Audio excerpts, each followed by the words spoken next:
my god. Oh, fuck, dude. Uh-oh. Oh! Alright, Bunny. Alright, Bunny. You got a lot to make up for after Barkenstein just...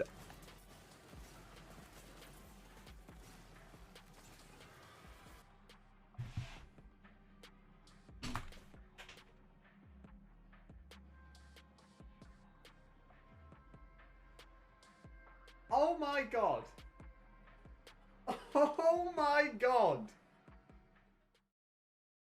Hey, what is going on, you guys? It's Epic here, and welcome back to another video on the channel. And I have got a treat for you today, as this is easily the best Clawbringer build in Wonderlands. I am so excited to show it to you guys, so let's waste no time and get right into the build. This Clawbringer build is absolutely cracked, and it revolves around going 50-50 into Claw Stabber, with no capstoning at either tree, which we will explain in just a second. But with my last build that I put up, I saw a lot of comments and people saying that this is just a spell shot build. There's barely any Clawbringer here, so your prayers have been answered. There is a 23-21 split here between Claw and Stabbo, and feel free to copy these skills down into your game. For my hero stats, which I forgot to show off last time, we're going into crit chance, crit damage, and also a little bit of spell cooldown. Some notable skills in the tree that I will point out to you guys is the Dragon Aura skill, giving us more elemental damage, and as you'll see, if I put on my armor set right here, that goes up to 8 out of 5, giving us 32% more elemental damage. It's also great that we have Ore to give us a bunch of extra crit damage. Now, I could have gone with 1,000 cuts, but if you do the math on this at 5 out of 5, it only comes out to 25% crit damage,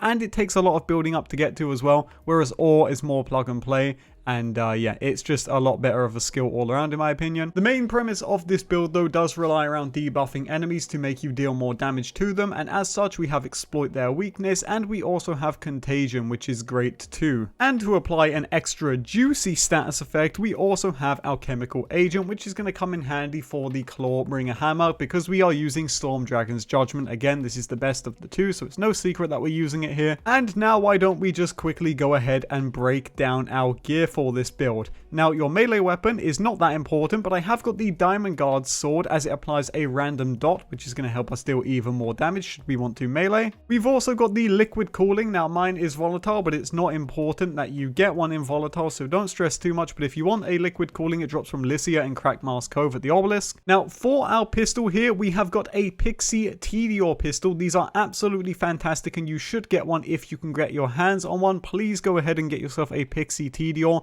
While they do well drop, they are very, very important for this build, so make sure you've got one. Another important piece of gear we've got is the Gluttony of the Carver. You definitely want to go and get your hands on a Gluttony if you can. If you can get it in volatile as well, that's an extra plus, and it's important that you get the Dagger Storm variant of the Gluttony. You don't want one that bounces around or one that does any other thing. You want the Dagger Storm variant of the Gluttony if you can get your hands on it. And should you want a Gluttony, it drops from Droll the Troll in Queensgate. After you beat the game, after everything is all said and done, you go back to Queensgate and the obelisk enemy will drop the Gluttony. Now, I do have some other goodies in this build, but they're not all that crazy, so I'm just going to list them off here, but we're not going to go too in detail with them. We've got, first of all, the Tediore Throne Shrike Shotgun. Again, you kind of want to get this in the highest quality that you can and as high pellet count as possible. We've got a Bread Slicer as well. These are pretty damn neat. We've got the Live Wire. This is also pretty decent, although I don't use it too much. And we've also got a Hyperion ×4 Double Anarchy. And then, much like my previous build, we've got the 30% Loot Luck Charm if you ever want to do some looting. Into our equipment, we have got two 17% gun damage rings with the While Not Full effects are increased 100% effect.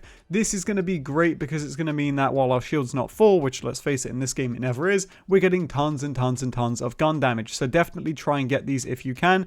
And for your passives, if you can make it at all possible, go for something on pistols or your cooldown rate, like you can see I've got here. Anything that's going to help your general gear deal more damage is going to be great here. For our shield, we've gone with the body rune. This drops from the Barkenstein boss in the Chaos Chamber, and the reason that we're going with the body rune and not the cursed wit is because the body rune is going to give us a passive 20% bonus fire damage, whereas the cursed wit's going to give us 100% bonus damage to nearby enemies. However, there's a problem with using the cursed wit. The reason why we do not use the cursed wit is because when we chuck the gluttony, it's basically going to health gate us, so if the cursed wit then breaks, we're going to be super low and it's going to make dying extremely easy.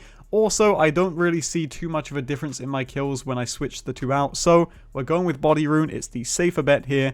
And yeah. Now for my amulet, I've got a Dragon's Thurge. You want to try and get frost damage and Clawbringer power if you can, but if you get Clawbringer power and dark magic damage, that is also great. Now the passives aren't too important here, but obviously if you can get like all damage dealt or fire rate, that's great. You see I've got fire rate reload speed, which is good for TD or Chucks.